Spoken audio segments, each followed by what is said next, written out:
Assalamualaikum warahmatullahi wabarakatuh. Shalom. Salam bahagia Bapak Ibu Guru. Pada video kali ini saya ingin menyampaikan aksi nyata atau penerapan modul 1.1. Setelah melakukan proses kurang lebih 2 minggu begitu, jadi mempelajari modul, kemudian kita saling berbagi, sharing. Aksi nyata yang saya lakukan, saya mencoba untuk melakukan perubahan di kelas. Saya mencoba untuk mengajak murid-murid untuk berdiskusi begitu. Jadi yang biasanya saya hanya melakukan metode ceramah di depan kelas, kemudian menyampaikan materi begitu. Sekarang saya menggunakan metode baru. Saya menggunakan metode project begitu. Jadi saya menghendaki supaya peserta didik atau murid itu membuat sebuah produk video yang berisikan penjelasan materi yang dikemas dalam bentuk dialog. Jadi ada yang mendengarkan, ada yang menjelaskan materi, ada yang mengambil video, ada yang kemudian mengedit, kemudian mempublikasikannya di media sosial. Jadi nanti produk tersebut bisa diupload di TikTok, pokoknya media sosial. Kemudian itu bisa dibagikan untuk yang lain begitu.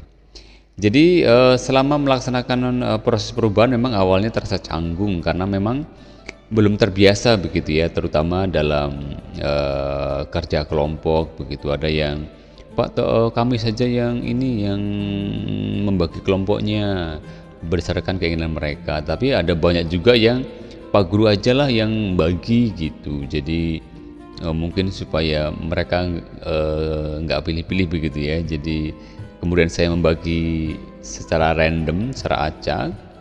Jadi akhirnya ya memang begitu. Jadi agak sedikit awalnya canggung gitu. Tapi perasaan senang saya muncul ketika memang para murid menyesuaikan diri dengan proses ya. Jadi baik proses diskusi, kemudian pembagian tugas, proses pengerjaan, kendati memang tetap harus didampingi begitu, karena memang kadang-kadang perasaan marah juga muncul gitu ya ketika, atau kecewa itu ketika ada murid yang tidak serius, kemudian hanya main-main. Maka proses pendampingan ini memang terasa sangat penting. Kita dampingi setiap kelompok secara berbeda. Ide atau gagasan yang timbul dalam proses itu memang tidak muncul begitu saja ya. Jadi sepanjang proses merupakan pembelajaran yang dibutuhkan pendampingan. Jadi saya merasa bahwa memang daya tangkap murid dalam kelompok itu berbeda-beda. Jadi pendampingan dari satu kelompok kepada kelompok yang lain itu tidaklah sama. Jadi ada yang mudah dalam kelompok itu, ada yang mudah untuk membagikan tugas, tetapi ada yang memang sulit. Maka sekali lagi saya sebagai guru juga mencoba untuk mendampingi, mengarahkan begitu. Pembelajaran dan pengalaman praktik sangatlah bermanfaat bagi saya, karena memang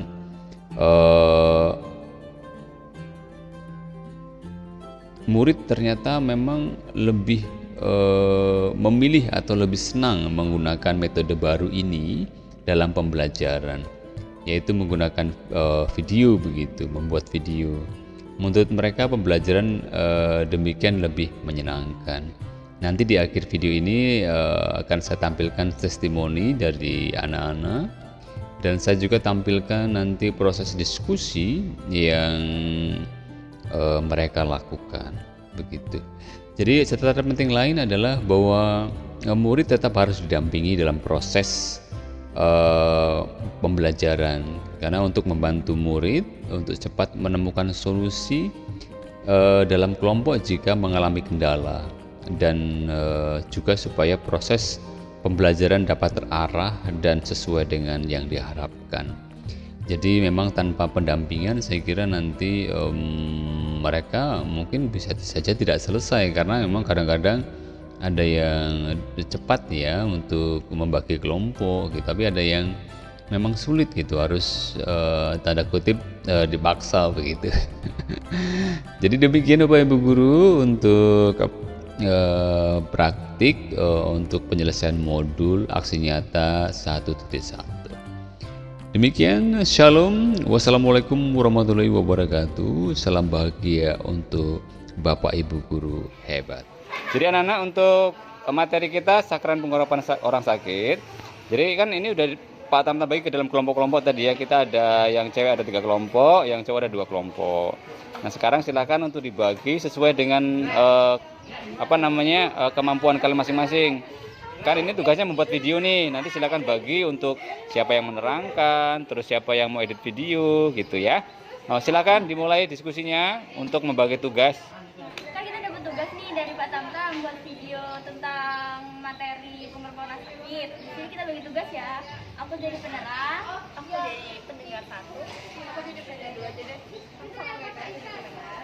Nanti aku yang editin ya, nanti aku ambil videonya pakai HP aku aja. Boleh. Oh ya, nanti kita ininya di mana? Ada. Di orang masuk. Boleh sih ya. Terus di depan bendera yang bendera depan lokoran.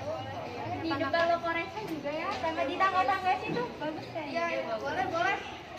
Nah, yaudah yuk kita sekarang buat. Ayo. Aku ini aja, aku jawab aja. Aku kameramennya ya.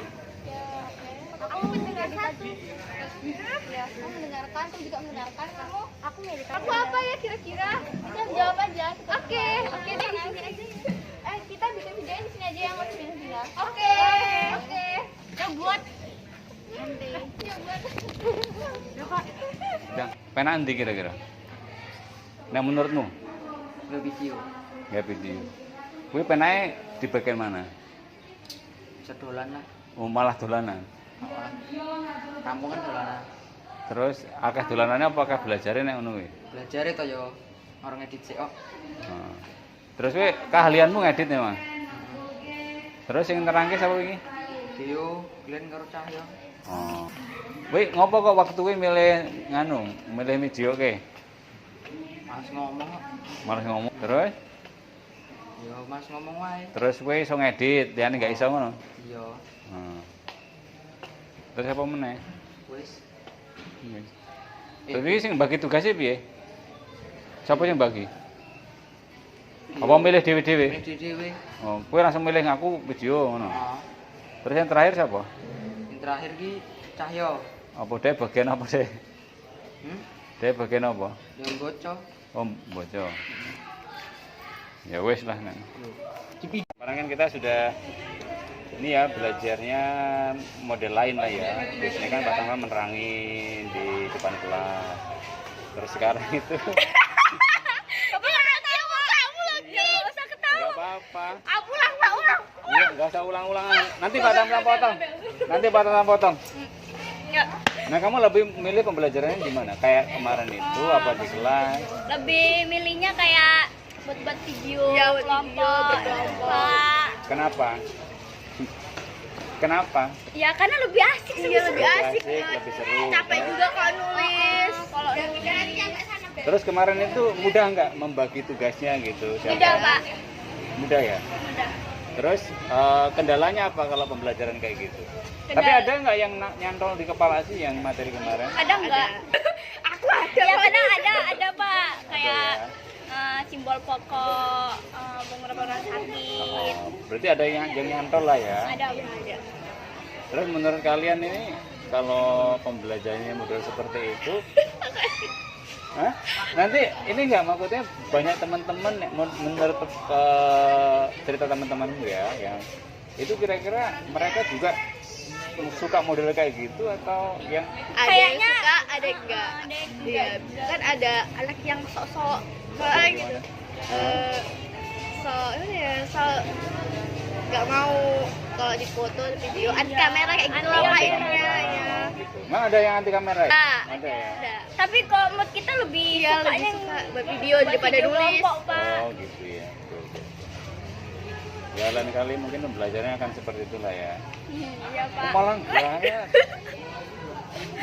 Ya, paling nggak kalian mewakili ya. Kalau kamu Jess, kamu suka yang mana Jess? Wah. Suka yang di kelas apa yang kayak kemarin buat video gitu? Kayak buat video sih Pak. Oh, kenapa kamu sukanya itu? Lebih asik. Kalau Lebih asik nulis ya? capek gitu Pak. Lebih Dua aja. tapi ada yang nyantol ya kemarin itu ya? Ah, lumayan. Lumayan. Ya. Kamu bagian apa Jess kemarin? Kameramen. Kameramen ya. Hai teman-teman. Hai. Saya di sini akan menjelaskan materi tentang pengurapan. Setiap orang yang sakit sangat membutuhkan pendampingan, penghiburan, kekuatan, dan maupun terlebih dari teman-teman, sakramen pengurapan dilakukan untuk mendampingi orang yang sedang sakit. Pengurapan orang sakit mengalir sakit untuk mempersatukan penderitaannya dengan penderitaan Yesus Kristus. Simbol pokok yang harus kelihatan dalam sakramen ini adalah Yesus yang menaruh tangannya di atas kepala si sakit. Sakramen pengurapan sakit ini menyiapkan orang agar orang tersebut meninggal sakramen orang sakit ini menjelaskan kekuatan, damai, dan kebesaran hati untuk mengatasi kesulitan akibat sakitnya. Sekian dari kelompok kami. Terima kasih.